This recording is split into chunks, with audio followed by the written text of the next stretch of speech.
Harmonizers, I've got Valiente here with me after he's had his bath. So he still has some of those long furs that you're gonna see, or the long hairs, I guess you would say. And I'm not shaving him because we are heading back to Canada in about 2 weeks.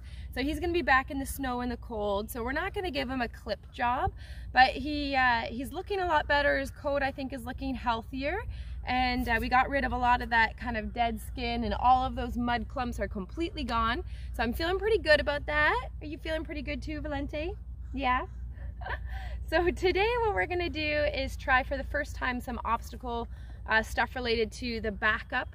So when we do the handling class and when we do the trail class, we usually have to do quite a few, either a backup or a sideways or things that involve poles. Careful, don't side pass into the camera. That's not good. So what we're gonna do is I've set up a shape for him to try today. And we have done a lot of backup, and he has done sideways over objects before, but this will be his first time doing a back through shoot.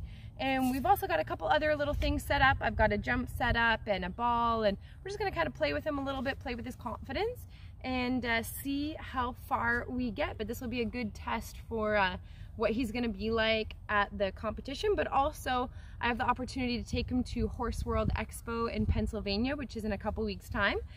So we're gonna stop there on the way home to Canada, and he's gonna be able to do a couple performances in the equitainment, which is kind of like you get 5 minutes in the ring to kind of do whatever you want. So it's very similar to how it's going to be at the Mustang challenge. So it's kind of the perfect opportunity for him to practice in front of a crowd in a big strange arena. And so we need to play with some things to figure out what we can do as part of a freestyle, so it's entertaining for the audience but also not too traumatizing for him. So we want it to be a good experience. All right, wish us luck. Here we go with starting some of the backup. So this is his first time doing this, and you can see he's kind of looking at that ball that's on the ground, but he did pretty good with the distraction. He did a really nice little half pivot there, or I guess technically that's a quarter. And you can see when I go to ask him to back between these poles for the first time, he's like, "What are we doing? This is a little bit weird. We realize there's stuff back there, Mom." And I'm just like, "Yep, it's okay, Valiente. Like, I am intending for you to go between the poles." And I'm just going slowly and trying to direct his nose opposite of where I want his bum to go, and kind of being patient with him. When he's kind of frozen like that, that's the time where I just want to kind of keep with polite pressure on him, try to block his chest there as he tries to go forward, because he's like, "I don't know that I can go backwards towards those scary dark boxes that are behind me there. That's a little bit confusing." So I'm just kind of staying with him and trying to show him where he's supposed to go. He's not really listening about where to put his butt. And part of that is just he's really not sure what this is all about with something behind him there. So I'm able to get his butt kind of around the corner, bring his front end around, and you can see he's wanting to stay pretty far away from those blue boxes. He wants to listen, but he's like, "I don't know why those things are right there." So I don't really want to let him just stand and stare at them or touch them, because in competition, he's going to have to just trust me that he can back through whatever it is that we're getting asked to back through. So I try not to practice with always letting my horses go touch the thing that they're worried about, because that's not a practical solution in the competition environment. So to set them up for success, we just practice and we go slowly and we just say, "You know what, it's going to be okay." And you can see after just getting a cookie the first time, this is significantly better. It's like, "Oh, okay, this is what we're supposed to do." And he's pretty food motivated, so I'm lucky that it goes relatively quickly once he's like, "Oh, okay," once we get through that first kind of initial, "Oh, this is what we're doing," then he's like, "Oh, okay, this is how I get the cookie. It's a pretty good deal after all." So I do a little backup. What I really like about this little setup of poles is that there are many different options of how you can use it. I like to have sometimes one side of the little back through something different, like how I've got the cones and the boxes there on one side. You can see here that having taught him now that he knows how to move his hips, his shoulders, and he can do sideways towards me, it kind of gives me all of the pieces that I need in order to do these backups successfully. And now that we're approaching this backup from a different spot, he's like, wait a second, those boxes, they look a little different from this angle. It's like, really, Valente? They are the exact same boxes that we did before. So he kind of goes off to the side because he wants to swing his butt out. And at least I'm able to call him back towards me using the sideways towards me cue. And you can see he's kind of drifting his hip away from the boxes there. He's not so sure that he wants to be right beside him because you never know, they might jump up and try to eat him. And I just stick with him and ask him to back up. So that's another option for doing this back through with having the one line where the boxes and cones are, and then having that pole that I'm just fixing there and the L shape on the inside. It gives me 3 entrance points. And so I can back through in any direction from all 3 of those, which essentially gives me like 6 different ways that I can kind of back my horse into the different things. And then it gives me different exit points as well. So now I'm showing you the 3rd way that I can kind of back my horse into this area. And then depending on if I come out this spot where I just did, and I'm just calling him to stay straight, or I could have turned him around the corner there and gone through the other side.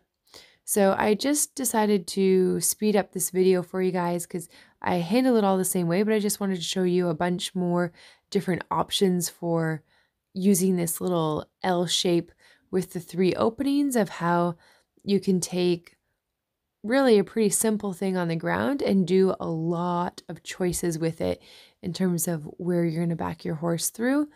And you can see I'm going through different sides there and exiting on different sides as well, turning him around, backing through. So he's done quite a few different little back up options and started to do really well. So I decided, let's check out your sideways. Ask him to go sideways over the pole. No problem. Sometimes I go fully sideways over the pole, and sometimes I do what I just did here where we stop over top of the pole.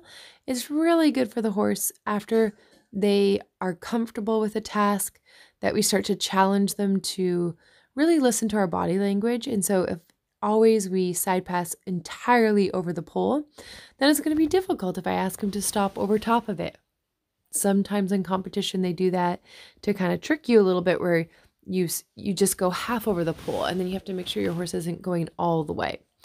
So the pole was pretty easy. Now I'm coming over to the boxes, and he has side passed a single box before and he's done cones before, but never the 2 of them together like this. So now we're going from boxes to cones, and you can see he's not super impressed with the idea. He touched the box there and startled himself a little bit. Didn't super overreact, but he's just gotten, you can tell he's gotten kind of tense in his body where he's like very stiff. Like notice how when I touch him, he kind of twitches a little bit. I never like to get shoving a horse or using intense amount of pressure. So instead I'm going to rhythm. And when he backs up there, I'm just guiding his head forward and I'm offering him for him to go. And there he is trying. So I'm not even touching him in that scenario. And then he kind of goes, oh, I don't know, that's like pretty intense. So I just fix the boxes, guide him back up, and we're going to try again. And notice how I'm doing rhythm with my arm to ask him to move rather than using constant pressure. Because when they get kind of stuck like that, when you can use rhythm to help them, it just lets them stay in a bit of a thinking frame of mind a little bit easier. So here I am asking him to go again. And he's not too impressed with this idea, but he's not getting really upset with me. And I do think this is a reasonable task to ask him to do. So I'm asking him to try. We're taking it slowly. I'm not making him slow down, but I'm allowing him to go at the pace that's comfortable for him. And he kind of rushes off at the end there and gets a little bit upset, but I offer him some praise and I'm like, you know what? You did a really good job. And let's go give it another try. I don't like to give a horse a cookie, which is kind of like the ultimate gift right when they have had a spook because I don't want them to reward them for attention. So in that case, I gave him a nice gentle rub on the neck and said, hey, like you did a pretty good job. And now I'm asking for him to do it again. And since he did it really nicely that time, he's going to get the cookie. So sometimes I withhold the treat to kind of tell the horse, like, look, I need you to do that a little bit better. And for him, it works really well because he's so food motivated. But for some horses, it doesn't work super well. Sometimes they kind of need the rewards fairly frequently just to keep them motivated to want to try. Just kind of depends on the horse. And then you can see coming sideways towards me the other way works out super duper nicely. He did that a really good job with that. With the hula hoops here on the ground, I wanted to just try walking him through the hula hoops. So you can see he kind of startled and was like, oh, I don't really know if I want to take my back end over that. But he ends up doing a really nice job. Didn't take him like really hardly any time at all. And he's walking through all of the hula hoops, stepping right through them, doing a fantastic job with them on the ground. And hula hoops can be a little bit tricky because sometimes the horses can step on them and they can flip up a little bit. These ones have something inside of them that makes them have a little bit of a noise. So it can be a little bit intimidating for them. And then onto the jumping. And the goal of the jumping is try to get him to be a little bit more round as he jumps, or what is called a bascule, rather than kind of going up and down, but also putting a little bit more effort into his jump so that way he's not knocking it every time. So like there, he dragged his front feet over it because he just didn't really get himself up and over the jump well enough. And it's a pretty little jump. Most horses would be able to jump this height, and he just has to pick up his feet just a little bit more, just show a little bit more effort. It's not like I'm asking him to jump 4 feet or even 3 feet here. It's pretty simple, pretty doable. So I thought I'd do a little bit more work with the hula hoop. And remember, this one has a little bit of noise inside of it that you aren't able to hear. So I didn't know how he would react to that. I wanted to be kind of playful and slow with the noodle so as not to, with the hula hoop, not to overwhelm him. And after he did pretty good with that, I thought, well, let's try a little bit with the colorful ball. It's a kind of a little bit of a distraction. And he needs a bit more confidence with kind of around his legs area. As you could probably tell when we did the sideways over the boxes, and he kind of freaked out a little bit a few times when he touched them. So I'm just kind of playing around with moving the ball between his legs and touching his legs and letting him realize that it doesn't have to be upsetting. It actually can be okay. We're just having fun together and there's no reason to be worried. So I decided to put the ball up on his back a little bit. And it's all about just getting our horse used to doing different things with us. So that kind of wraps up his session in the ring. And then I just wanted to show you this adorable clip of me. I drive in and then he's the first one to come to the gate. So adorable. Lets me know that he's enjoying our sessions.